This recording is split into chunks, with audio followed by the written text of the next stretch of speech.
Hi hello അസ്സലാമു അലൈക്കും welcome back to your channel. നമ്മുടെ പുതിയൊരു വീഡിയോയിലേക്ക് എല്ലാ കൂട്ടുകാർക്കും സ്വാഗതം. അപ്പോൾ എന്തൊക്കെ എല്ലാവരെയും വിശേഷം? എല്ലാവർക്കും സുഖമാണെന്ന് വിചാരിക്കുകയാണ്. അൽഹംദുലില്ലാ ഞങ്ങൾക്കും സുഖമാണ് കേട്ടോ. അപ്പോൾ നമ്മുടെ കഴിഞ്ഞ വീഡിയോക്കൊക്കെ നിങ്ങൾ തന്ന സപ്പോർട്ടിന് ഒരുപാട് നന്ദിയുണ്ട്. അതുപോലെ തന്നെ തുടർന്നുള്ള വീഡിയോസിനും നിങ്ങളെ സപ്പോർട്ട് ഉണ്ടാവുമെന്ന് പ്രതീക്ഷിക്കുകയാണ്.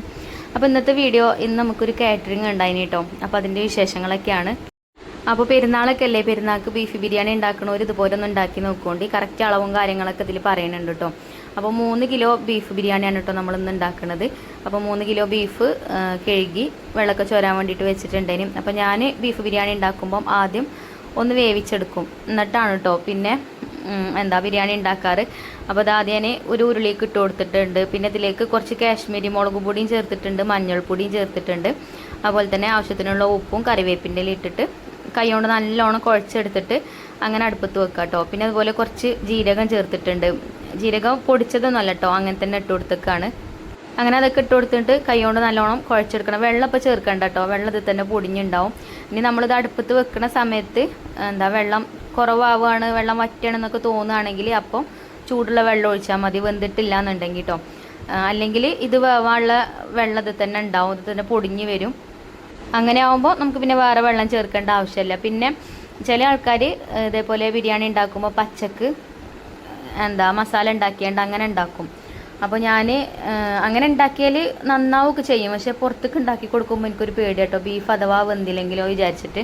നമ്മളിപ്പോൾ പച്ചക്ക് ദം ചെയ്തെടുക്കുകയാണെങ്കിലും ഈ ബീഫ് വെള്ളത്തിലുണ്ടാവും. അപ്പോൾ അതുകൊണ്ട് നല്ലോണം ദമ്മണ് കയറി കഴിഞ്ഞാൽ അത്യാവശ്യം നല്ല ചിരട്ടിയും കനലൊക്കെ ഇട്ടുകൊണ്ട് ദം ചെയ്തെടുക്കുകയാണെന്നുണ്ടെങ്കിൽ ബീഫൊക്കെ നല്ല രീതിയിൽ തന്നെ വെന്ത് കിട്ടും. പക്ഷേ ഞാനൊരു പരീക്ഷണത്തിന് നിൽക്കലില്ല കേട്ടോ. പുറത്തേക്ക് ഉണ്ടാക്കി കൊടുക്കുമ്പോൾ ഒരു പേടി, നമ്മൾ പൈസയൊക്കെ വാങ്ങിച്ച് ഉണ്ടാക്കണതല്ലേ, അപ്പോൾ ഒരു പേടിയാണ് കേട്ടോ. അപ്പോൾ ഞാൻ എനിക്കിങ്ങനെയാണ് ഒരു കംഫർട്ടബിളായിട്ട് തോന്നിയിട്ടുള്ളത്. അപ്പോൾ ആ ഒരു രീതിയിൽ അങ്ങനെ ഉണ്ടാക്കും. പിന്നെ ഇന്ന് ബിരിയാണിക്ക് കൊടുക്കാനുള്ള അച്ചാറില്ലേനും, അപ്പോൾ അച്ചാർ ഉണ്ടാക്കുന്നുണ്ട്. ഇതിൻ്റെ റെസിപ്പി നമ്മളെ സെക്കൻഡ് ചാനലിൽ ഇട്ടിട്ടുണ്ട് കേട്ടോ. ഈത്തപ്പഴം മാങ്ങി വെച്ചിട്ടാണ് അച്ചാർ ഉണ്ടാക്കുന്നത്. ഇതിൻ്റെയും കറക്റ്റ് അളവും കാര്യങ്ങളൊക്കെ നമ്മളെ സെക്കൻഡ് ചാനലിലുണ്ട്. ബിരിയാണിക്കൊരു ബെസ്റ്റ് കോംബോ ആണ് കേട്ടോ ഈ ഒരു അച്ചാർ, ഈത്തപ്പഴം മാങ്ങയും നല്ല ടേസ്റ്റാണ്. അതേപോലെ തന്നെ നെയ്ച്ചോറിനും ഒക്കെ പറ്റും. അപ്പോൾ കാണാൻ താല്പര്യമില്ല കൂട്ടുകാരൊന്ന് കണ്ടു നോക്കൊണ്ട്, ലിങ്ക് ഞാൻ കമൻറ്റ് ബോക്സിൽ പിൻ ചെയ്ത് വെക്കാം. പിന്നെ നമുക്ക് 2 കിലോ മന്തി ഉണ്ടാക്കി കൊടുക്കണം കേട്ടെന്ന്. അപ്പോൾ മന്തിൻ്റെ റെസിപ്പി അതിൽ ഇൻക്ലൂഡ് ചെയ്തിട്ടില്ല. മന്തിൻ്റെ പീസ് വലിയ പീസാക്കിയിട്ടാണ് വെട്ടി വാങ്ങിയിട്ടുള്ളത്. അപ്പോൾ അതിൽ മസാല തേച്ച് വെക്കണം. അപ്പോൾ എനിക്കിന്ന് സവാളയൊക്കെ കട്ട് ചെയ്ത് തരുന്നത് എൻ്റെ ചിഞ്ചുമോളാണ് കേട്ടോ. പിന്നെ എന്നോട് കുറേ കൂട്ടുകാർ കമൻറ്റ് ബോക്സിൽ പറഞ്ഞു നിങ്ങൾക്കൊരു ഫുഡ് പ്രോസസ്സർ വാങ്ങിക്കൂടെ, എന്നാൽ സവാള കട്ട് ചെയ്യാനൊന്നും ബുദ്ധിമുട്ടില്ലല്ലോ എന്നൊക്കെ.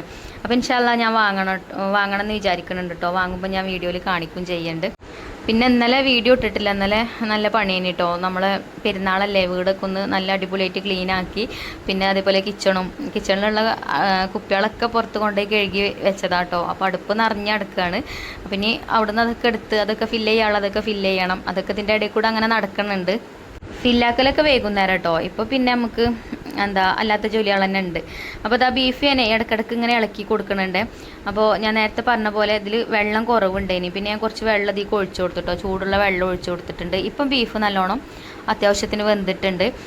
വെന്തുങ്ങാണ്ട് ഇങ്ങനെ പൊട്ടി ഇതാവരുത്, ഒന്നിങ്ങോട്ട് കുറച്ച് വേവാൻ അതിൽ വേണം കേട്ടോ, എന്നാലുള്ളൂ ദം ചെയ്തെടുക്കുമ്പോൾ ആ ഒരു കറക്റ്റ് വേവിന് കിട്ടുക. അല്ലെങ്കിൽ ബീഫ് നല്ലോണം വെന്ത് ഇതായി പോയാൽ പിന്നെ നമുക്ക് മസാല വിളമ്പുമ്പോൾ ബീഫ് പറ്റ പൊടിഞ്ഞു പോകും, അപ്പോൾ ബീഫ് കിട്ടൂല. അല്ലേ തന്നെ ബീഫൊക്കെ വെന്ത് കഴിഞ്ഞാൽ ചുങ്ങി വരുന്നത് കാണാം. നമ്മൾ ചട്ടിയിലിടുമ്പോൾ തോനുണ്ട് തോന്നും, പക്ഷേ അത് വെന്തണ് വരുമ്പോൾ കുറച്ച് ചുങ്ങി വരും. അപ്പോൾ അത് വെന്തിട്ടോ. അപ്പോൾ അത് ഞാൻ അടുപ്പത്തുനിന്ന് വാങ്ങി വെച്ച് ഇനി നമുക്ക് മസാല ഉണ്ടാക്കാം. അപ്പോൾ ഞാൻ ചെമ്പ് അടുപ്പത്ത് വെച്ച് അതിലേക്ക് വെളിച്ചെണ്ണ ഒഴിച്ചു കൊടുത്തിട്ടുണ്ട്. പിന്നെ ചില കൂട്ടുകാർ ചോദിക്കലുണ്ട് നിങ്ങൾ ഓയിലിലാണോ ചിക്കനൊക്കെ പൊരിച്ചെടുക്കലെന്നൊക്കെ. അപ്പോൾ കടായി ഉണ്ടാക്കുമ്പോൾ ഞാൻ വെളിച്ചെണ്ണയാണ് കേട്ടോ യൂസ് ചെയ്യൽ. ചിക്കൻ ബിരിയാണി ഉണ്ടാക്കുമ്പോൾ ചിക്കൻ പൊരിക്കുമ്പോൾ സാധാ ഓയിലിലാണ് പൊരിച്ചെടുക്കൽ. അപ്പോൾ ആ ഓയിലിൽ തന്നെ മസാല ഉണ്ടാക്കും. പിന്നെ അതിക്ക് നമ്മൾ ആർക്കേജിൻ്റെ നെയ്യൊക്കെ ചേർക്കുമ്പം ആ ഒരു ടേസ്റ്റ് അങ്ങനെ വരില്ല. കടായിക്ക് നമ്മൾ വെളിച്ചെണ്ണ തന്നെ ചേർക്കണം. ഓയിലിലായ ഓയിൽ ഇങ്ങോട്ട് ചോക്കും, എനിക്കിഷ്ടമല്ല കേട്ടോ. അപ്പോൾ ഞാൻ അങ്ങനെയാണ് ഉണ്ടാക്കൽ, പുറത്തേക്കും അങ്ങനെ തന്നെ ഉണ്ടാക്കി കൊടുക്കൽ. അതേപോലെ തന്നെ ബീഫ് ബിരിയാണി ഉണ്ടാക്കുമ്പോഴും നമ്മൾ വെളിച്ചെണ്ണയിലാണ് മസാലയൊക്കെ ഉണ്ടാക്കൽ. അപ്പം അതൊക്കെ നിങ്ങളെ ഇഷ്ടത്തിനനുസരിച്ച് ചേർക്കുക. നിങ്ങൾക്ക് ഓയിൽ ആണോ യൂസ് ചെയ്യുന്നത് വെച്ചാൽ നിങ്ങൾ ഓയിൽ യൂസ് ചെയ്തോളി, അതൊക്കെ നിങ്ങളെ ഇഷ്ടം കേട്ടോ. കടായിക്ക് പക്ഷേ വെളിച്ചെണ്ണ തന്നെ എടുക്കണം നിങ്ങൾ, അപ്പോഴാണ് നല്ല ടേസ്റ്റ് ഉണ്ടാവുക കേട്ടോ. ഓയിലിലാവുമ്പോൾ അങ്ങനെ ഒരു ടേസ്റ്റ് വയ്ക്കാരം. അപ്പോൾ ഇതിക്ക് വെളിച്ചെണ്ണ ഒഴിച്ചു കൊടുത്തു, സവാള ഇട്ടിട്ട് വഴറ്റിയെടുക്കുന്നുണ്ട്. പിന്നെ ഇഞ്ചിയും വെളുത്തുള്ളിയും ചതച്ചതും പച്ചമുളക് ചതച്ചതും ചേർക്കുന്നുണ്ട്. സവാള നല്ലോണം വഴറ്റിയെടുക്കണം കേട്ടോ. നല്ലോണം വഴന്ന് വന്നതിന് ശേഷം ഇഞ്ചി വെളുത്തുള്ളി ചതച്ചത് ചേർക്കുക. അപ്പോൾ സവാളൻ്റെ കണക്ക് പറയുകയാണെങ്കിൽ 1 കിലോ ബിരിയാണി ഉണ്ടാക്കുമ്പോൾ അതിക്ക് നമ്മൾ 400 സവാളയാണ് ഇട്ട് കൊടുക്കുക. അങ്ങനെ ആ ഒരു കണക്കിന് സവാള എടുത്താൽ മതി കേട്ടോ. അപ്പോൾ 3 കിലോനാവുമ്പോൾ 1,200 ഉണ്ടാവും. പക്ഷെ ഞാൻ 2 കിലോ വാങ്ങിച്ചിട്ടുണ്ട്. നമുക്ക് സവാളയൊക്കെ പൊരിച്ചെടുക്കണമല്ലോ, റൈസിക്ക് ഇങ്ങനെ ദം ചെയ്തെടുക്കുന്ന സമയത്ത് നമുക്ക് ഇട്ട് കൊടുക്കണ്ടേ, അതിനും വേണം തൈരിനും വേണം. അപ്പോൾ 2 കിലോനാണ് കേട്ടോ ഞാൻ ഇതിലേക്ക് വാങ്ങിയിട്ടുണ്ടായിരുന്നത്. പിന്നെ തക്കാളി അതേപോലെ 1 കിലോനിക്ക് 3 തക്കാളി എന്നുള്ള രീതിയിൽ അങ്ങനെ ഞാൻ എടുക്കൽ. ഒരു അത്യാവശ്യം വലിപ്പമുള്ള തക്കാളി തന്നെയാണ് കേട്ടോ. അങ്ങനെ നോക്കിയിട്ട് ഒരു 3 തക്കാളി വെച്ചെടുത്താൽ മതി. പിന്നെ ഇഞ്ചി വെളുത്തുള്ളിയും 100 ഇഞ്ചി 100 വെളുത്തുള്ളിയും തന്നെയാണ് കേട്ടോ ചേർത്തിട്ടുള്ളത്. പിന്നെ അതേപോലെ മസാലപ്പൊടികൾ നമ്മൾ കുരുമുളക് പൊടിയും ബിരിയാണി മസാലയും അതേപോലെ തന്നെ വലിയ ജീരകം പൊടിച്ചതും ആ ഒരു മസാല മാത്രമേ ചേർത്തിട്ടുള്ളൂ. മുളക് പൊടി നമ്മൾ ചേർത്തിട്ടില്ല കേട്ടോ. കാരണം അത്യാവശ്യം നല്ല എരിവുള്ള പച്ചമുളകാണ്. പച്ചമുളക് അത്യാവശ്യം നല്ലോണം ചേർത്തിട്ടുണ്ട്. പിന്നെ മുളക് പൊടി ബീഫ് മസാല അതൊക്കെ ബിരിയാണീൻ്റെ മസാലയ്ക്ക് ചേർക്കുമ്പോൾ ടേസ്റ്റ് അങ്ങനെയല്ല കേട്ടോ, ചിക്കൻ കറിൻ്റെ ടേസ്റ്റ് പോലെ വരും. ശരിക്ക് ദം ബിരിയാണിൻ്റെ ഒരു ടേസ്റ്റ് കിട്ടാൻ പച്ചമുളകിൻ്റെ എരിവും മതി കേട്ടോ, കുരുമുളകിൻ്റെ എരിവും മതി. എനിക്ക് അങ്ങനെ തോന്നിയിട്ടുള്ളത്. നമ്മളിപ്പോൾ കുറേ ബിരിയാണി ഉണ്ടാക്കി കൊടുത്തിട്ടുണ്ടല്ലോ, അപ്പോൾ ഞാൻ അങ്ങനെയാണ് ഉണ്ടാക്കാറ്. അപ്പോൾ നിങ്ങളും അങ്ങനെ ഒന്ന് ട്രൈ ചെയ്ത് നോക്കുകൊണ്ട്. പിന്നെ നാരങ്ങ നീരും ചേർത്ത് കൊടുത്തു, അതേപോലെ തന്നെ തൈരും ചേർത്ത് കൊടുത്തിട്ടുണ്ട്. തൈര് 1 കപ്പ് തൈര് ചേർത്തിട്ടുണ്ട് കേട്ടോ. അതേപോലെ നാരങ്ങ 1 കിലോനിക്ക് 1 നാരങ്ങ എന്നുള്ള രീതിയിൽ ചേർത്താൽ മതി. പിന്നെ പുളിയൊക്കെ നോക്കിയിട്ട് ലാസ്റ്റ് നമ്മളെല്ലാം ടേസ്റ്റ് ചെയ്ത് നോക്കും, ഉപ്പും എരിവും പുളിയൊക്കെ. എന്നിട്ട് എന്താണ് കുറവുള്ളതെന്ന് വെച്ചാൽ അപ്പോൾ നമ്മൾ ചേർത്ത് കൊടുക്കും. പിന്നെ മല്ലിയിലയും പുതിനയിലയും കട്ട് ചെയ്തത് ഇട്ട് കൊടുത്തു. ഇനി നമ്മൾ വേവിച്ച് വെച്ച ബീഫായിക്ക് ഇട്ട് കൊടുക്കുക. ബീഫിൽ നല്ല നെയ്യൊക്കെ ഉണ്ട് കേട്ടോ. ബീഫ് നല്ല കറുത്ത് വന്നിട്ടുണ്ട്. പക്ഷേ അത് കണ്ടത് കരിഞ്ഞിക്കണെന്ന് തോന്നൂലേ? അങ്ങനെയല്ല കേട്ടോ, കരിഞ്ഞിട്ടൊന്നുമില്ല കേട്ടോ. കളർ അങ്ങനെ കണ്ടിട്ട് തോന്നുന്നുണ്ട് വീഡിയോയിൽ കണ്ടപ്പോൾ. നല്ല ബീഫാണ് കേട്ടോ. നല്ലോണം അത്യാവശ്യത്തിന് പാകത്തിന് വെന്ത് ചെയ്ത് കിട്ടിയിട്ടുണ്ട്. പിന്നെ നമ്മൾ ഇനി ദം ചെയ്തെടുക്കുമല്ലോ, ആ സമയത്ത് ഒന്നും കൂടെ വെന്തോളും. അപ്പോൾ ബീഫ് ഇട്ട് നല്ലോണം മിക്സാക്കി കൊടുത്തിട്ടുണ്ട്. ഇനി ഇങ്ങനെ കായൊക്കെ കുറവാണ് അങ്ങനെയൊക്കെ തോന്നുകയാണെങ്കിൽ കുറച്ച് അണ്ടിപ്പരിപ്പ് അരച്ചാണ്ട് അങ്ങനെ ചേർക്കണമെങ്കിൽ അങ്ങനെ ചേർക്കാം കേട്ടോ. ഞാൻ അണ്ടിപ്പരിപ്പ് അരച്ചതൊന്നും ചേർത്തിട്ടില്ല. നിങ്ങൾ ഉണ്ടാക്കുകയാണെങ്കിൽ അങ്ങനെ ചേർക്കണമെങ്കിൽ ചേർക്കാം. അപ്പം മസാല സെറ്റായി. അപ്പോൾ അത് അടുപ്പത്തു നിന്ന് വാങ്ങി വെച്ച് ഇനി നമുക്ക് അരി തിളപ്പിച്ചൂറ്റണം. അരി തിളപ്പിച്ചൂറ്റാലെ വെള്ളം അടുപ്പത്ത് വെച്ചിട്ടുണ്ട്. ഈ വെള്ളത്തിലും അതേപോലെ ഏലക്ക, ഗ്രാമ്പൂ, പട്ട അങ്ങനെയുള്ള ഐറ്റംസൊക്കെ കുറേശ്ശെ അങ്ങനെ ഇട്ട് കൊടുക്കും. പിന്നെ മല്ലിയിലയും പുതിനയിലയും കട്ടയത്തതുണ്ടെങ്കിൽ അതും ഇട്ട് കൊടുക്കും. അതേപോലെ ആവശ്യത്തിനുള്ള ഉപ്പ്, പിന്നെ കുറച്ച് സൺഫ്ലവർ ഓയിൽ ഒഴിച്ചു കൊടുക്കും. അത് അരി തമ്മിൽ ഒട്ടിപ്പിടിക്കാതിരിക്കാൻ വേണ്ടിയിട്ടാണ്. നമ്മൾ തിളച്ച വെള്ളത്തേക്ക് അങ്ങോട്ട് അരി ഇട്ട് കൊടുക്കുമ്പോൾ അങ്ങനെ കട്ട കെട്ടി വരും. അപ്പോൾ അതില്ലാതെക്കാൻ വേണ്ടിയിട്ടാണ് കേട്ടോ നമ്മൾ സൺഫ്ലവർ ഓയിൽ ഒഴിച്ച് കൊടുക്കുന്നത്. കുറേയൊന്നും വേണ്ട, കുറച്ച് മതി, 1-2 സ്പൂണ് ചേർത്താൽ മതി. അങ്ങനെ അതടച്ച് വെച്ചിട്ടുണ്ട്. പിന്നെ നമ്മൾ ചിക്കൻ മന്തിക്കുള്ള ചിക്കനും അടുപ്പത്ത് വെച്ചിട്ടുണ്ടേനും. അപ്പോൾ അതിൻ്റെ റെസിപ്പി ഞാൻ ഒറ്റക്കായിട്ട് ഇടണ്ട് കേട്ടോ. ഇതിലാവുമ്പോൾ നിങ്ങൾക്ക് ഗതിയുടെക്കാരം കാണുമ്പോൾ, അപ്പോൾ വേണമെങ്കിൽ ഒറ്റയ്ക്ക് ഇടണ്ട്. പിന്നെ ഇവിടെ അതിൻ്റെ അടിയിൽ കുറേ പണിയുണ്ട്. ഞാൻ പറഞ്ഞല്ലോ, അടുപ്പ് കത്തിക്കണമെന്നുണ്ടെങ്കിൽ ഇതൊക്കെ ഇവിടുന്ന് മാറ്റണം. അങ്ങനെ അതൊക്കെ ഇവിടുന്ന് പെറുക്കി കൊണ്ടേ വെച്ചിട്ടോ. അപ്പോൾ ഇങ്ങനെ ഓർഡറൊക്കെ ഉണ്ടാവുന്ന സമയത്ത് 2 ഐറ്റംസ് 3 ഐറ്റംസ് ഒക്കെ ഉണ്ടാവുമ്പോഴേ 4 കൈ വേണം. ഇവിടെ ഞാൻ ഒരടുപ്പിൽ ചിക്കൻ വേവിക്കാൻ വെച്ചിട്ടുണ്ട്, ഒരടുപ്പിൽ ബിരിയാണിക്കുള്ള സവാളയൊക്കെ പൊരിക്കാൻ വേണ്ടിയിട്ട് വെച്ചിട്ടുണ്ട്. അപ്പോൾ ചിക്കൻ മന്തി എല്ലാവർക്കും മന്തിയാണ് ഇഷ്ടം. ഇവിടെ കുട്ടികൾക്കൊക്കെ മന്തി തന്നെയാണ് കേട്ടോ ഇഷ്ടം. പക്ഷേ നമ്മൾ ബിരിയാണി ഉണ്ടാക്കണമെന്നാണ് വിചാരിക്കുന്നത് പെരുന്നാളിൻ്റെ അന്ന്. നമുക്ക് കുറേ ഓർഡറും ഉണ്ട് കേട്ടോ അന്ന്. കുറേ ഞാൻ പിന്നെ കഴിയില്ല പറഞ്ഞിട്ടുണ്ട്. അപ്പോൾ ഇനി ഓരൊക്കെ എന്താ വിചാരിച്ചിരിക്കണമെന്ന് അറിയില്ല. കാരണം എന്താ വെച്ചാൽ പെരുന്നാളല്ലേ, നമുക്കുള്ള ഫുഡും വേണ്ട ഉണ്ടാക്കുക. പിന്നെ ഒക്കെ ഒരു നേരത്തിനല്ലേ കൊടുക്കേണ്ടി വരിക. അപ്പം അതുകൊണ്ടാണ് കേട്ടോ. ഇനിയിപ്പോൾ അവരൊന്നും വിചാരിക്കരുത്. പിന്നെ മന്തിക്കുള്ള ചട്നി റെഡിയാക്കി എടുത്തു. ഒക്കെ ഇങ്ങനെ ഗ്യാപ്പ് കിട്ടണ സമയത്ത് ഓരോന്ന് ചെയ്ത് വെക്കണതാട്ടോ. എന്നാൽ പിന്നെ ഇതിപ്പോൾ 12:30 ആകുമ്പോഴത്തേന് നമുക്ക് കൊടുക്കണം. അപ്പോഴത്തേനൊക്കെ റെഡിയാക്കണ്ടേ. അപ്പോഴത്തേന് വെള്ളമൊക്കെ തിളച്ചിട്ടുണ്ട്. ഇനി വെള്ളം തിളച്ചപ്പോൾ അരി ഇട്ട് കൊടുത്തു. ഇനി ഇതിവിടെ കടന്നിട്ട് വേവട്ടെ. ഇനി ഇതിൻ്റെ അടുത്തുനിന്ന് വല്ലാതെ അങ്ങോട്ട് പോകില്ല. കാരണം ഇത് കൈമ റൈസും കൂടിയാണ്. അപ്പോൾ നല്ലോണം തിളച്ച് കഴിഞ്ഞാൽ വേഗം ഉണ്ട് കേട്ടോ വെന്ത് കലങ്ങാൻ. പിന്നെ ഇത് വറ്റിച്ചും വെക്കട്ടോ. ഞാനിങ്ങനെ ഈ തിളപ്പിച്ചൂറ്റി വെച്ച് എനിക്ക് അങ്ങനെ ശീലമായി.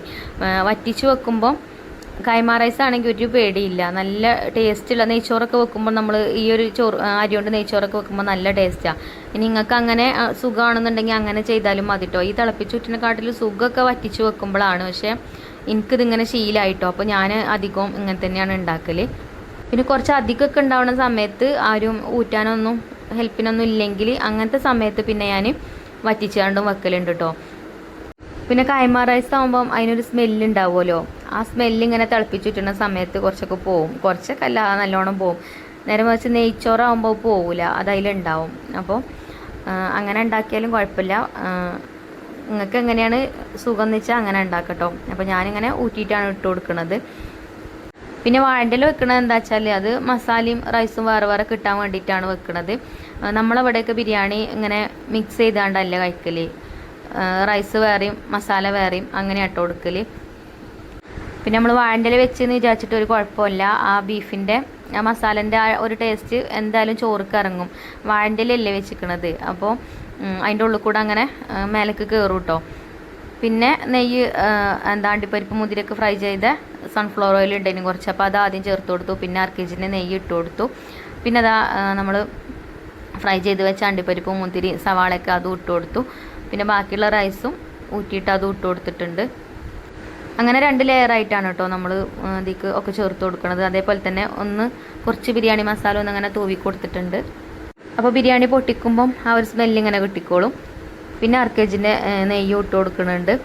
അത് പിന്നെ ഞാൻ അത്യാവശ്യം അങ്ങനെ ചേർക്കലുണ്ട് കേട്ടോ. പിന്നെ പൈനാപ്പിളൊക്കെ കട്ട് ചെയ്തൊക്കെ ചേർക്കും ചില ആൾക്കാർ. നമ്മൾ അങ്ങനെയൊന്നും ചേർത്തിട്ടില്ല കേട്ടോ അതുവരെ. അപ്പോൾ ഇൻഷാ അല്ലാഹ് ഞാൻ വിചാരിക്കുന്നുണ്ട് അങ്ങനെയൊക്കെ ഇട്ടാണ്ടൊരു ബിരിയാണി ഒരു ദിവസം വീട്ടിലേക്ക് ഉണ്ടാക്കി നോക്കണം. എന്നിട്ട് ടേസ്റ്റ് ഉള്ളതാണെന്നുണ്ടെങ്കിൽ നമ്മൾ പുറത്തേക്ക് ഉണ്ടാക്കി കൊടുക്കുമ്പോൾ അങ്ങനെയൊക്കെ ചെയ്യണമെന്ന് വിചാരിക്കുന്നുണ്ട്. പക്ഷേ ഇതുവരെ കൂടിയിട്ടില്ല കേട്ടോ. ചില ആൾക്കാർ പറയണേ ഞാൻ കേട്ടുകണ്, പൈനാപ്പിൾ ചേർത്ത് കൊടുത്താൽ നല്ല ടേസ്റ്റ് ആയിക്കാരും ബിരിയാണിക്ക് എന്നുള്ളത്. പൈനാപ്പിളിൻ്റെ എസൻസ് ചേർത്താലും മതി അങ്ങനെയൊക്കെ പറയണേ കേട്ടുകണ് കേട്ടോ ഞാൻ. അപ്പം ഇൻഷാ അല്ലാഹ് നമുക്ക് പെരുന്നാൾക്ക് ബിരിയാണിയൊക്കെ ഉണ്ടാക്കുമ്പോൾ അങ്ങനെ ഉണ്ടാക്കി വെക്കണം. പിന്നെ ഫോയിൽ പേപ്പർ വെച്ചാണ്ട് ഇതുപോലെ ഒന്ന് അടച്ചു കൊടുക്കുക. അപ്പം നമുക്ക് നല്ലോണം ബിരിയാണിക്ക് കയറിക്കോളും. ആവിയൊന്നും പുറത്ത് പോവാതെക്കാനാട്ടോ അങ്ങനെ ചെയ്യുന്നത്. മൈദ കൊണ്ട് ഒട്ടിച്ചാലും മതി. ഇതാവുമ്പോൾ സുഖമാണ്, ഫോയിൽ പേപ്പർ ഇങ്ങനെ അങ്ങോട്ട് വെച്ച് അടച്ചു കൊടുത്താൽ പിന്നെ അതിൻ്റെ അടപ്പ് അതിൻ്റെ മേലാണ് വെച്ച് കൊടുത്താൽ മതി. അപ്പോൾ അടിയിൽ കനലുണ്ട് കേട്ടോ. അപ്പോൾ ഞാൻ തീയൊന്നും കത്തിക്കണില്ല. തീ കത്തിച്ച് കഴിഞ്ഞാൽ ചിലപ്പം അടി പിടിക്കാൻ ചാൻസ് ഉണ്ട്. മസാലയിൽ വെള്ളമൊക്കെ കുറവാണ്, അപ്പോൾ ഗ്രേവിയൊക്കെ കുറവാണ്. അപ്പോൾ പിന്നെ ഞാൻ ആ കനൽമ തന്നെ അങ്ങനെ വെച്ചിട്ടോ, എന്നാൽ തന്നെ ദമ്മ് കയറിക്കോളും. പിന്നെ മേലെ കനൽ ഇട്ട് കൊടുത്തിക്കണ്, വെയിറ്റും വെച്ച് കൊടുത്താണ്. പിന്നെ നമ്മളെ മന്തി വേഗം റെഡിയാക്കി എടുത്തു. അതും തമ്മിലായിട്ടുണ്ട്. 2 കിലോ മന്തി ആട്ടോ ഉണ്ടാക്കിയിട്ടുള്ളത്. പിന്നെ മയോണൈസ് ഉണ്ടാക്കി. മയോണൈസിൻ്റെ റെസിപ്പിയൊക്കെ ഞാൻ കാണിച്ചിട്ടുണ്ട്. വിഷമില്ലാത്ത മയോണൈസ് നമ്മൾ എഗ്ഗൊക്കെ പുഴുങ്ങിയാണ്ടാണ് മയോണൈസ് ഉണ്ടാക്കിയിട്ടുണ്ടായിരുന്നത്. പിന്നെ അതിക്ക് മന്തിക്ക് കൊടുക്കാനുള്ളത് ചട്നി അതും റെഡിയാക്കി മയോണൈസിൻ്റെ കൂടെ. പിന്നെ തൈര് ഒക്കെ റെഡിയാക്കിയിട്ടുണ്ട്. അപ്പോൾ ഒക്കെ പാത്രത്തിലാക്കി വെച്ചു. കറക്റ്റ് സമയത്തിന് കൊടുക്കാനും പറ്റിയിട്ടോ. പിന്നെ നമ്മൾ ഉണ്ടാക്കിയ അച്ചാറുണ്ടല്ലോ, ഈത്തപ്പഴം വാങ്ങി വെച്ചിട്ടുള്ള അച്ചാർ, ഇത് നല്ല ടേസ്റ്റ് ആട്ടോ ബിരിയാണിൻ്റെ കൂടെ കഴിക്കാൻ. അപ്പോൾ അതും പാത്രത്തിലാക്കി. അങ്ങനെ 12:15 ആയപ്പോഴത്തേന് ഒക്കെ സെറ്റായിട്ടോ. പിന്നെ ഇത് കൊടുത്തയക്കണം. നികാക്ക വന്ന വണ്ടിയിലാണ് കയറ്റി കൊടുത്താൽ മതി. ഒക്കെ റെഡിയാക്കി വെച്ച് പിന്നെ നമുക്കുള്ള ചോറും കൂട്ടാനും ഉണ്ടാക്കണം. അപ്പോൾ എനിക്ക് നോമ്പേനി, കുട്ടികൾക്കൊന്നും നോമ്പില്ല. അപ്പോൾ അവർക്ക് പിന്നെ കുക്കറിൽ ചോറ് ഉണ്ടാക്കി കൊടുത്തു ഞാൻ. അങ്ങനെ വണ്ടിയൊക്കെ വന്ന് സാധനമൊക്കെ കയറ്റി കൊടുത്ത് കാക്ക സാധനമൊക്കെ കൊണ്ടുപോയിട്ടോ. അപ്പോൾ നല്ല റിവ്യൂ തന്നെയായിട്ടോ നമ്മളെ ഫുഡിന് കിട്ടിയത്. എല്ലാവർക്കും ഇഷ്ടമായിട്ടുണ്ടായിന് മന്തിയും ബിരിയാണിയും ഒക്കെ. അപ്പം ഇൻഷാ അല്ലാഹ് നാളെ വീഡിയോ ഉണ്ടാവുമെന്ന് അറിയൂല. നാളെ പെരുന്നാളല്ലേ, പെരുന്നാൾക്ക് ഓർഡറും കാര്യങ്ങളും അതും ഉണ്ട്. അപ്പം ഇനി എഡിറ്റ് ചെയ്യാനൊക്കെ സമയം കിട്ടുമല്ലോ എന്നൊന്നും അറിയില്ല. ഇനി എന്തായാലും പെരുന്നാൾ വ്ളോഗ് ആവും ചിലപ്പോൾ വരിക. അല്ലെങ്കിൽ ഈ മന്തിൻ്റെ റെസിപ്പി നിങ്ങൾക്ക് ആർക്കെങ്കിലും വേണമെങ്കിൽ എനിക്ക് ടൈം കിട്ടുകയാണെങ്കിൽ ഞാൻ അപ്ലോഡ് ആക്കണ്ട കേട്ടോ. നമ്മുടെ വീട്ടിലുണ്ടായതാട്ടോ മുല്ലപ്പൂവ്. നല്ല സ്മെല്ലും ഉണ്ട് ഇവിടെ നിന്നപ്പോൾ. അപ്പോൾ ഞാൻ ഒന്ന് എടുത്തുകൊണ്ട് ഇങ്ങനെ പറിച്ച് മണത്ത് നോക്കിയതാണ്. അപ്പോഴാണ് എനിക്ക് ഓർമ്മ വന്ന് എനിക്ക് നോമ്പാണല്ലോ പഠിച്ചോനെ. അപ്പോൾ അതവിടെ ഇട്ട് ഓടിട്ടോ. അപ്പോൾ ഇന്നത്തെ വീഡിയോ ഇത്ര തന്നെ ഉള്ളൂ. ഇൻഷാ അല്ലാഹ് ഞാൻ പറഞ്ഞ പോലെ നാളെ വീഡിയോ ഉണ്ടെങ്കിൽ നാളെ കാണാം, അല്ലെങ്കിൽ മറ്റന്നാളെ കാണാം കേട്ടോ. അപ്പോൾ താങ്ക് യു ഫോർ വാച്ചിങ്.